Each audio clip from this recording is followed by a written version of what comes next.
ကဲအားလုံးကြည့်မယ်ဒီမှာ3 months months 3မျိုးကိုတဲ့attach attack ဆိုတာဆွဲချိတ်သည်တွဲသည်ချိတ်သည်လို့အဓိပ္ပာယ်ရတယ်3 months months 3ခုဆိုတော့ M1 M2 M3 3ခုကိုချိတ်လိုက်တာဘယ်မှာချိတ်တာလဲသူရဲ့ uniform meter sticks uniform ဖြစ်တယ်ဆိုတာကတစ်သားဆိုတာအရင်အဖျားပေါ်မူတည်ပြီးတော့အလေးအပေါ့ရှိတယ်ဒီမီတာစတစ်ကအဲ့လိုမဟုတ်ဘူးဘယ်နေရာမှာပို့ပြီးတော့လေးနေတယ်ရော့နေတယ်လို့မရှိဘူးသူက uniform အတူတူပဲလို့အဓိပ္ပာယ်ရတယ်တုတ်ချောင်းကြီးတစ်ချောင်းလုံးကအဲ့တော့ပုံမှန်လည်းပြထားတယ်ဆိုပြီးဒီမှာ M1 M2 M3 ပေးထားတယ် the mass တန်ဖိုး or ဆိုတာ e လို့အဓိပ္ပာယ်ရတယ် meter sticks meter stick ရဲ့ mass တန်ဖိုး meter stick ရဲ့ mass လို့ပဲပြောထားတယ် M1 M2 M3 ကိုပြောတာမဟုတ်ဘူး။ तू ကဒီဒုတ်ချောင်းကြီးရဲ့ mass ဆိုတော့အဲ့တော့ဒါကိုလေ့လာဖို့အတွက်ပုံဆွဲပြီးတွက်ရမှာထို့အတွက်ကြောင့်ပုံကိုဆွဲမယ်ဆရာတို့က10စင်တီမီတာရှိတဲ့ပုံဆွဲမယ်ပြီးရင်1စင်တီမီတာတိုင်းမှာအစိတ်ကိုညီညီညာညာစိတ်မယ်ဆွဲမယ်တခါတည်း10စင်တီမီတာအဲ့တော့10စင်တီမီတာရှိတဲ့ပုံကိုတခါတည်းဆွဲလိုက်တယ်ဆွဲလိုက်ပြီးတော့မှဆရာတို့ကဘာလုပ်ကြမှာလဲဆိုရင်ဒီနေရာမှာဒီဒုတ်ချောင်းကြီးရဲ့အလဲတဲ့မှာသူ့ရဲ့ mass ရှိတယ်လို့စဉ်းစားရမယ်ဆရာတော့အလဲမကြတော့ဘူးเนาะအဲ့တော့ဒီဘက်တစ်ခုပို့သွားပါเนาะအဲ့တော့ဒုတ်ချောင်းကြီးရဲ့အလဲတဲ့မှာသူ့ရဲ့ mass ရှိတယ်လို့သိရတယ်ပုံထဲမှာမပါဘူးဟုတ်တယ်အဲ့ဒါကြီးတွဲမှာရှိနေတဲ့ဟာပဲဒုတ်ချောင်းတစ်ချောင်းအရာဝတ္ထုတစ်ခုရဲ့အလေးချိန်အရာဝတ္ထုတစ်ခုရဲ့ mass ဒီအလဲတဲ့မှာရှိတယ်အဲ့ဒါဟာသူ့ရဲ့ weight W ပဲ W ကိုရှာခြင်းရင်သူ့ရဲ့ formula W equal to ဘာ G လို့ရှိမှလဲဆိုရင် mg လို့ရှိမှဖြစ်တယ်เนาะဒါကိုသိရမယ်ပြီးရင်ဒီမဲ့ကြည့်ရအောင်3ညနဲ့တဲတဲမှာကြတော့ M1 ရှိတယ်30အကွက်30မြောက်မှာကြတော့ဒီမဲ့ဆရာမညီလို့ပေါ့เนาะတစ်ခုလောက်လိုက်မယ်ဒီမှာ10 20 30မြောက်မှာကြတော့ M2 ရှိမယ်ပြီးရင်30ပြီးလို့ရှိရင်80မြောက်မှာကြတော့ထောက်တိုင် S ကြီးရှိမယ်ဒီ S ကကြတော့အပေါ်ကိုဦးတည်တာဒါတွေကကြတော့အောက်ကိုဦးတည်တာအဲ့တော့မျက်စိထဲမြင်မယ်ထင်ပါတယ်နောက်ဆုံးမှာကြတော့ weight တုံးကြီးကအောက်ကိုဦးတည်မယ်အဲ့တော့ဒီမှာသူကဒီနေရာမှာ M1 ရှိတယ် M1 ဒီနေရာမှာကြတော့ M2 ရှိမယ်ဒီမှာကြတော့ဘာ3ရှိမှာလဲဆိုရင် M3 ရှိမယ် M1 ဆိုရင် W1 ရှိမယ် M2 ဆိုရင် W2 လို့ရေးထားမယ် M3 ဆိုရင် W3 လို့ရေးထားတယ်အားကြောင့် M ဆိုရင် W လို့ရေးလိုက်တယ်ဒါကြီးတစ်ခုလုံးကတော့ S လို့ရေးထားတာဖြစ်တယ်အဲ့တော့အဲ့ဒီပုံလေးဆွဲထားပြီးပြီအဲ့ပုံလေးဆွဲထားပြီးတော့မှဆရာတို့ကအဲ့တော့ဒီမှာဘာပြောထားလဲဆိုတော့ M လို့ခေါ်တဲ့ပေတံချောင်းကြီးရဲ့ mass M equal to လို့ပေးထားချက်တွေပုံရဲ့အောက်မှာ M equal to လို့ရေးမယ်ပြီးရင်ဒီမှာလေအရန်လွယ်တယ် M1 လို့ရေးမယ် M2 လို့ရေးမယ်အောက်မှာ M1 ရေးမယ် M2 ရေးမယ် M3 ကရှာခိုင်းလို့ M3 equal question mark လို့ရေးမယ်ဒါပဲဒီထိတစ်ခု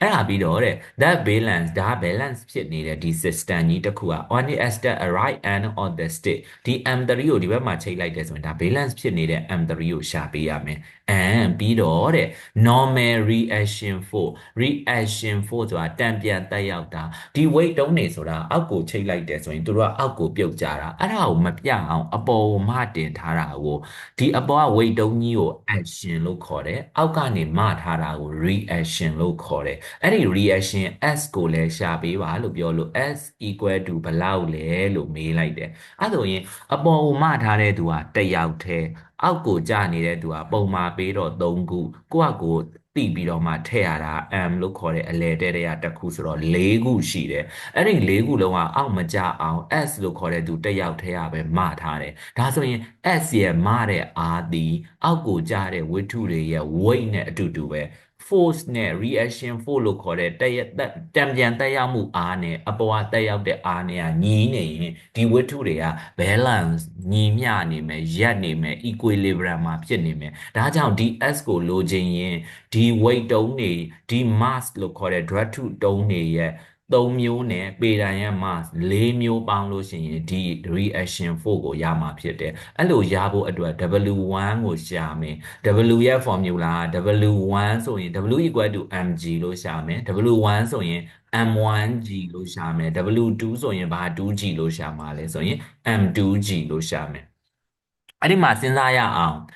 ဂရန်အနေနဲ့ပေးထားတယ်ဂရန်ကိုဘာဂရန်ပြောင်းရမှာလဲကလေးတို့ရေဂရန်ကိုဘာဂရန်ပြောင်း ရပါဗျာ ကီလိုဂရမ် ပြောမှာပါဆရာ ကီလိုဂရမ်ပြောင်းချင်ရင်ကျမတော့ဘာမှမပြောင်းတတ်ဘူးအရန်ခတ်တာပဲဆိုရင်ရှိနေတဲ့ဒသမကိုဘယ်ဘက်ကိုပဲနှစ်နေရာရွှေ့လိုက်ရုံပဲတော့ဘယ်ဘက် 3နေရာရှင်းလိုက်မှာပါဆရာအဲ့ဒါဆိုရင်ကီလိုဂရမ်ဖြစ်ပဲဟင်ဒါဆိုဒီမှာနှလုံးနဲ့တော့ဘာဖြစ်လဲတစ်နေရာနှစ်နေရာသုံးနေရာဆိုပြီးသုံးညာလေးထည့်လိုက်ရုံပဲ0.05ကီလိုဂရမ်လို့ဖြစ်သွားမယ်သူဆိုရင်လည်း0.075ကီလိုဂရမ်လို့ဖြစ်သွားမယ်အဲ့ဒါမှ G တန်ဖိုးကဘာ 0.8 ကိုထည့်မှာလဲ G တန်ဖိုးကကြတော့9.8 ကိုထည့်မယ်9.8 meter per second square ကိုထည့်ပြီးတွက်ရမယ်ဒါဆိုရင် W1 ဆိုရင် M1G W2 ဆိုရင် M2G W3 ဆိုရင် M3G ဆိုပြီးတော့မှတွက်တတ်မလားအားလုံး တွက်တတ်ပါဆရာ တွက်ပြီးလိုက်တော့ reason လုံးမယ်အဲ့တော့ M3 ကမသိတဲ့အတွက် M3 ရှာဖို့အတွက်သူတို့တစ်ခုလုံးကြီးက balance ဖြစ်နေတယ် balance ဖြစ်နေတော့အပေါ်အောက်ထောင်သွားတဲ့အတွက် top လို့ခေါ်တဲ့လေကိန်းတွေအားလုံးပေါင်းလက်ဒီ equal to ဘယ်လောက်ဖြစ်မှာလဲ balance ဖြစ်နေ0 summation top ဒီ0ဖြစ်မယ်အဲ့တော့လဲကြတော့မယ်ဆိုတကယ်လို့ဒါနံပါတ်1လေးတစ်ခုတည်းဒါအလဲဘဟိုဒီနေရာကအဲ့အလဲဘဟိုပြုတ်ပြီးတော့ဒါလဲကြမယ်ဆိုရင် M1 ဒီဘက်ကိုဘဟိုပြုတ်ပြီးဒီလိုလဲသွားမှာတကယ်တမ်းလဲမယ်ဆိုရင်နားလဲလားမသိမျက်စိထဲမှာဟုတ်နားလဲပါဆရာ နော်သူ့ကိုပြုတ်မယ်ဒါဆိုရင် M1 ရဲ့အချင်းဝက်ကဘယ်လောက်ဖြစ်မလဲအလဲဘဟိုလမ်းတိုင်လို့ရှိရင် M1 ရဲ့အချင်းဝက်ကဘယ်လောက်လဲကြည့်လိုက်90စင်တီမီတာပါ90အားကြောင့်အပေါ်မှာနေရာလေးခြံခိုင်းထားတယ်အဲ့ဒါလေးကိုမြင်းဖြောင်လေးနဲ့ပဲဆွဲဒေါ်တက်လေးနဲ့ပဲဆွဲအဲ့ဒါကိုဘာ1လို့ရေးမှာလဲ R1 လို့ရေးမှာ R1 ဒီဘယ်နဲ့10စင်တီမီတာလဲကလေးတို့ရေ90စင်တီမီတာR1 ဒီ90စင်တီမီတာ M2 ကလည်းအတူတူပဲဒီလိုမျိုးလဲပြီးကြမယ် M2 ကလည်းနားလဲလားမသိအားလုံးအဲ့တော့အဲ့ဒီ M2 ကရောဒီအလဲဘဟိုကိုလှမ်းတိုင်ရင် R2 ကဘယ်လောက်စင်တီမီတာဖြစ်မလဲ40စင်တီမီတာပါ40ပါဗျာပုံထဲမှာရေးမယ် R2 ဒီ40စင်တီမီတာအဲ့ဆိုရင်နောက်တစ်ခု R3 ကိုစဉ်းစားမယ် R3 ကကြတော့တစ်ဖက်ကတခြားလို့လဲရတော့မယ်သူကဒီဘက်ကိုလဲကြတော့မယ်ဟုတ်လားကလေးတို့ရေဟုတ်ပါတယ်ဆရာဟုတ်လေအဲ့တော့အဲ့လိုလဲသွားတော့ R3 ကဘဟိုကိုလမ်းတိုင်းမယ် radius R3 ကဘယ်လောက်စင်တီမီတာလဲ30စင်တီမီတာပါဆရာ30စင်တီမီတာပါဆရာလမ်းရှုပ်လားပြန်ပြန်လိုက်လို့မီလားမိုက်ကလေးညှိထားပေးပါဦးလိုက်လို့မီလားအဲ့ဒီทีမိပါတယ်ဆရာမိပါတယ်ဆရာအဲ့ဒါပြီးလို့ရှိရင်ဆရာတို့ကဒီပေတံကြီးမှာဘာရှိသေးတာတော့ဒီပေတံကြီးရဲ့အလဲဟိုမှာ50တဲ့အလဲကသူ့ရဲ့ weight ရှိပါတယ်ဆရာသူ့ရဲ့ weight ရှိသေးတယ်အဲ့ဒီ weight ကလည်းဘယ်ကိုဦးတည်တာလဲအောက်ကိုဦးတည်အောက်ကိုပဲဦးတည်တာပါအဲ့ဒါကကြတော့ဒီနန်းကိုလမ်းပြီးတားလိုက်လို့ရှိရင်ဘယ်လောက်စင်တီမီတာလဲရိုးအားကြတော့ဘယ်လောက်စင်တီမီတာ20စင်တီမီတာပါဆရာ20စင်တီမီတာသူကလည်းဘယ်ကိုဦးတည်မှာလဲဆိုရင်ဒီလိုမျိုးဦးတည်တယ်အဲ့ဆိုရင်ဒီဘက်က3ခုနဲ့ဒီဘက်ကဘယ်နှခုလို့အဓိပ္ပာယ်ရမှာလဲတစ်ခုလေးတစ်ခုလို့အဲ့တစ်ခုကအနှုတ်လက္ခဏာဖြစ်ပြီးဒီဘက်က3ခုကじゃဘာလက္ခဏာဖြစ်နေမှာလဲပေါင်းလက္ခဏာနာယီလက်တံဆန့်ကျင်ပြီးသွားတဲ့သူတွေက anti clockwise တွေကအပေါင်းဖြစ်ပြီးတော့နာယီလက်တံအတိုင်းလဲကြတဲ့သူတွေကဘာလက္ခဏာဖြစ်မှာလဲအနှုတ်လက္ခဏာအနှုတ်လက္ခဏာပါ1 2 3 4အဲ့ဒီ4ခုလုံးပေါင်းလို့ရှိရင်ဘာနဲ့ညီမှာလဲ equilibrium ဖြစ်တဲ့အတွက်0နဲ့ညီမှာပါဘာကြောင့်0ဖြစ်သွားတာလဲသူတို့ကဟိုဘက်လဲမကြဘူးတကယ်တမ်းကလဲမဲ့ direction ကိုသာပြတာတကယ်ပဲလဲမကြဘူးသူတို့ကဒီနေရာမှာပဲဖြောင်းဖြောင်းမမတ်ကလေးဘာလုပ်နေတဲ့အဓိပ္ပာယ်လဲရက်နေတယ်ဘာလို့ရက်တာလဲဟိုဘက်နဲ့ဒီဘက်ညီးနေလို့ရှိရင်အဲ့ဒါဘာလုပ်သွားမှာပဲလေဒီနေရာလေးမှာဘာလုပ်နေမှာပဲလေရက်နေမှာပဲဖြစ်တယ်ပြောတာပေါ့လားမသိ ပါပါ ဟုတ်တယ်အဲ့ဆိုရင် तू ကလည်းအောက်ကိုလဲကြမယ် top ရှိတယ် तू ကလည်းလဲကြမယ် top ရှိတယ် तू ကလည်းလဲကြမယ် top ရှိတယ်ဆိုတော့ဒီ top တွေ၃ခုလုံးပေါင်းမယ်ဆိုတော့ summation dot equal to 0 top 1ရှိမယ်ဝတ္ထု number 1ကပြီးလို့ရှိရင် top number ဘယ်လောက်ရှိအောင်မလဲ2ရှိမယ် top 2ရဲ့ number လုံးဝမရှိတဲ့ top ရှိအောင်မယ်ပြီးရင် top ဘယ်လောက်ရှိအောင်မလဲ top က3 top 3ပြောမှာပါ အဲ့ဒါအားလုံးပေါင်းခြင်းဒီဘယ်လောက်နဲ့ညီမှာလဲ0နဲ့ညီမှာ 0နဲ့ညီမှာ 3ကကြတော့ဗာလက္ခဏာလဲ minus 9ပါ အဲ့တော့ဒီ၄ခုဒီလိုလေးရင်ရမလားဒီနှစ်ကြောင်းလေး ရပါတယ်ဆရာ ရပါတယ် နော်အဲ့တော့ top ရဲ့ formula ကိုလေ့လာမယ် top ရဲ့ formula t equal to ဘာ f လို့ရှိတာလဲ ဒီနေရာမှာ t equal to rf မဟုတ်ဘဲနဲ့ဘာ w လို့စဉ်းစားမှာလဲ RW RW T1 မို့လို့ R1 W1 T2 ဆိုရင်ဘာ 2W2 လို့ဖြစ်မှာလဲ RW RW ပါ W2 T ဆိုရင်ဘာ W လို့ဖြစ်မှာလဲ RW ပါဆရာ 3ဆိုရင် R3 ဘာ3လဲအော် R3 3ပါဆရာ R3 W3 ညာချင်းဘာဖြစ်သွားမှာလဲ0ဖြစ်သွားအဲ့တော့ R1 ကိုဒီပုံမှာကြည့်ပြီးတိုင်းလိုက်တယ် R1 ဆိုတာဝတ္ထုနံပါတ်1ကနေအလဲဘဟိုထောက်တိုင်ကိုလှမ်းတိုင်းတာကို R1 ဘယ်နဲ့10စင်တီမီတာလဲစင်တီမီတာကိုမီတာပြောင်းမယ်စင်တီမီတာပါဝါ -2 ဖြစ်တဲ့အတွက်လက်ရှိရှိနေတဲ့ဓာတ်သမားကိုဘယ်ဘက်ကိုဘယ်နှစ်နေရာရွှေ့လိုက်ရုံပဲတော့ လက်နေရ နှစ်နေရာပဲရွှေ့လိုက်ရမှာအဲ့ဆိုရင်ဘာ 0.7 မီတာလို့ဖြစ်သွားမှာလဲ0.7 မီတာပဲ အဲ့တော့ဒီ R2 ဆိုရင်40လို့ပြောတယ်40ဆိုရင်ဘာ 0.4 မီတာလို့ဖြစ်သွားမှာလဲ0.4 မီတာ မီတာရိုးရိုး R ဆိုရင်ဘယ်နဲ့10လဲဘယ်နဲ့ကွက်လဲ2ကွက်2ကွက်ဆိုဘာ 0.2 စင်တီမီတာလဲရိုးရိုး 0.2 မီတာပါ 0.2 မီတာဖြစ်မယ် R3 ဆိုရင်ဘာ 0.3 မီတာလဲ R3 က 0.3 မီတာ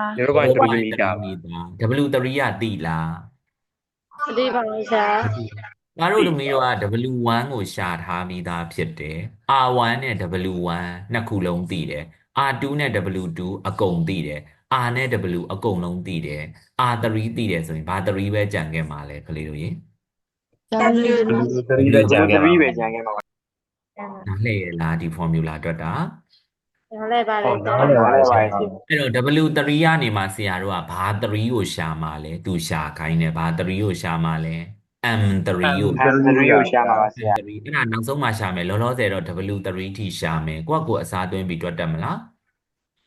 တွတ်တက်ပါဆရာ တွက်တတ်တယ်နော်တွက်ကြည့်ပါမရရင်ပြန်ပြောပါဆရာပြန်တွက်ပေးမယ်နော်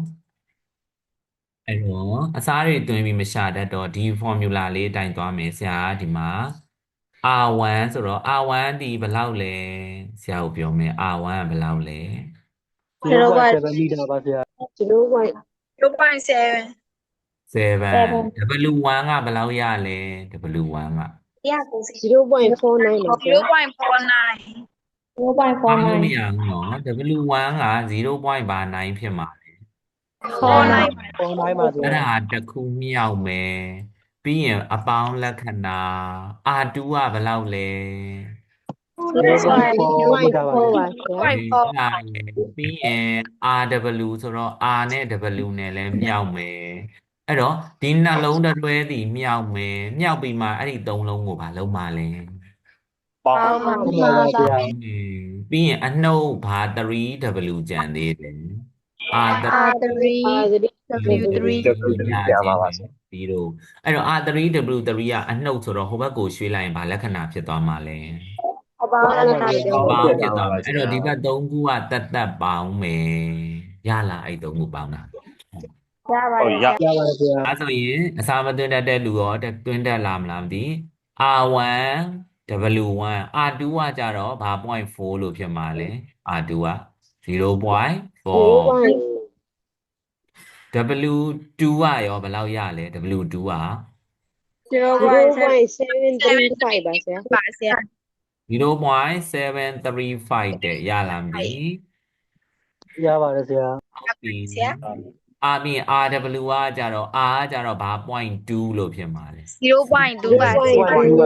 W ကကြတော့ MG လို့ရှာထားတယ်15နဲ့0.15နဲ့9.8နဲ့မြောက်တော့ဘယ်လောက်ရထားလဲ 1.47 ပါဆရာ ဟုတ်ပြီ 1.47 အဲ့တော့အဲ့ဒီစာတွေမြောက်ပြီးပေါင်းမယ်ကဲပေါင်းလိုက်တော့ဘယ်လောက်ရတော့ဗျာ 0.91 မှာ 0.9 ဗျာ ပေါင်း3ခုပေါင်းလိုက်တာ0.9 931 ပါပါဗျာ 0.931ဒီဘက်ကဘာ 3W လို့ရှိရလဲ R3 R3 R3 ဒီဘက်ရေးလဲရတယ်ဟိုဘက်ရေးလဲရပါတယ် R3 ကကြဘာ 0.3 လဲ 0.3 W3 ကိုဆရာဒီလိုလုပ်လိုက်မယ် W3 ဆိုတာဘာ 3G လဲ M3 M3G အဲ့တော့0.931ရယ်ညီမြချင်း0.3ရယ် M3 ကိုခဏထား G ကဘာ 0.8 လဲ G က 9.8 ပါဗျာ ဒီဘက်ကဘာ3လဲ M3 M3 ဒီက ပါ ကျမ 9.8 မထည့်ရသေးဘူး W3 ပဲရှာတယ်ဘာမှမဖြစ်ဘူး0.3နဲ့သွားစားထားပြီးပြီစားထားပြီးရင်တစ်ခါဘာ 0.8 နဲ့ထပ်စားလိုက်ရုံပဲတော့ 0.9 နဲ့ထပ်ထား 9.8 နဲ့ထပ်ပြီးစားလိုက်ရင်ဘာ3ကိုထွက်လာမှလဲအဖြေက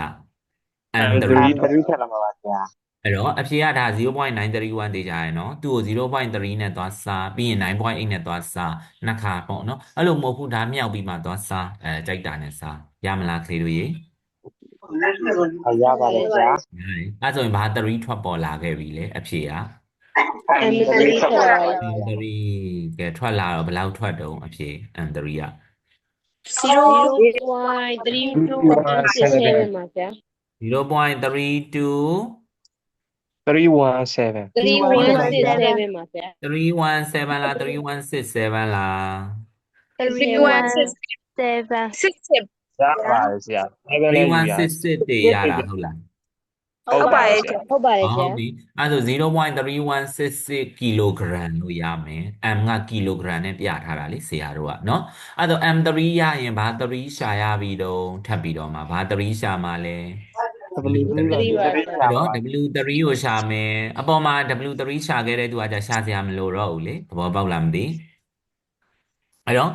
W3 ဒီဘာ 3G လို့ရှိမှလဲ W3 က M3 ဒီ 3G ပါ M3 က0.3166နဲ့ G တန်ဖိုးကဘာ 0.8နဲ့မြောက်လိုက်ရုံပဲတော့ 9.8နဲ့ မြောက်လိုက် မြောက်လိုက်အောင်ပါ 3ကိုရမယ်တကယ်လို့ဆရာကျွန်တော်ကအဲ့လိုမဟုတ်ဘူးဒီမှာကလေးကိုကဘာ3ရှာထားပြီးသားလေအပေါ်မှာကလေးကိုက W3 ရှာထားပြီးသားပါဆရာ ပြန်ရှာစရာမလိုဘူး W3 ဒီဘယ်လိုပဲဖြစ်ဖြစ်ရှားကိုရှာရမှာဒါကြောင့်မင်းတို့ခုနက W3 ရှာလိုက်လို့ခိုင်းလိုက်တာနားလည်ပြီလားဟဲ့ နားလည်ပါပြီဆရာ နားလည်သွားပြီအဲ့တော့ရင် W3 ရပြီလား ရပါပြီ W3 ရရင်ဒါဆိုသူလိုချင်တဲ့ normal reaction force လို့ခေါ်တယ်ဘာကိုရှာရတော့မှာလဲ S ကို F ကိုရှာမှာ F ကိုရှာ တစ်ခုတည်းနဲ့အပေါ်ကိုမထားတယ်သူမထားတာကိုစန့်ကျင်ပြီးအောက်ကိုကျနေတာဘယ်နှမျိုးရှိတော့အောက်ကိုကျနေတာ 4မျိုးပါဗျာ ၄မျိုးရှိတယ်အဲ့တော့အပေါ်မတာနဲ့အောက်ကျတာညီးနေတာဖြစ်တယ် equilibrium အရာဒါကြောင့် S ဆိုတာ W1 ရယ် W2 ရယ်ပြီးရင် W ရယ်ပြီးရင်ဘာ3ရယ်ပေါင်းရမှာလဲ W3 ရဲ့ပတ်သက်ပါဆ အဲ့ ရာ တော့သူတို့ကကြတော့အနှုတ်တွေအပေါင်းတွေမစဉ်းစားရတော့ဘူးအပေါ်နဲ့အောက်ပဲစဉ်းစားတာဖြစ်တယ်အပေါ်နဲ့အောက်စဉ်းစားတော့ तू ကအပေါ်ဆိုရင်ဒီလူတွေကအောက်ဆိုတော့ equal to လောက်တာတကယ်တမ်းကတော့အနှုတ်တွေပေါ့ကွာအနှုတ်တွေဟိုဘက်ကိုရွှေ့လိုက်တော့ဒါတွေအကုန်လုံးကဘာဖြစ်သွားတာလဲအပေါင်းတွေဖြစ်သွားတာဟိုဘက်ဒီဘက် balance equal ဘာလုပ်နေတယ်ဆိုတဲ့အဓိပ္ပာယ်လဲ balance ဖြစ်တယ်ဆိုတာညီးတယ်ဆိုတဲ့ ညနေ တဲ့ပဲ အဲ့တော့ ညနေလို့ပြောတယ်ပေါ့ W3 ဒီ၄ခုပေါင်းခြင်းနဲ့အပေါ်မှာထားတဲ့ S နဲ့ equal ဘာလုပ်တယ်ဆိုတဲ့အဓိပ္ပာယ်ရသွားမှာလေညီတယ်ဆိုတဲ့အဲ့ဆိုရင်မျိုးက W1 လဲရှာပြီးသား W2 လဲရှာပြီးသား W လဲရှာပြီးသားအခုဘာ3လဲရှာလိုက်ပြီးပြီလေနောက်ဆုံး W3 W3 အဲ့ဒီ ပါဆရာ calculator နဲ့နှိပ်ပြီးပေါင်းလိုက်တယ်ဆိုရင်ဘာတန်ဖိုးကိုထွက်လာခဲ့ပြီလေ S တန်ဖိုးထွက် S လာ တန်ဖိုးထွက်လာပါပြီဆရာ အဲ့တော့ W တွေကိုရှာတဲ့ unit က Newton လို့သတ်မှတ်တယ်ရမလားဒါဆိုရင်ကလေးတို့အားလုံး ရပါတယ်ဆရာ ရတယ်နော်ကဲချမ်းမယ်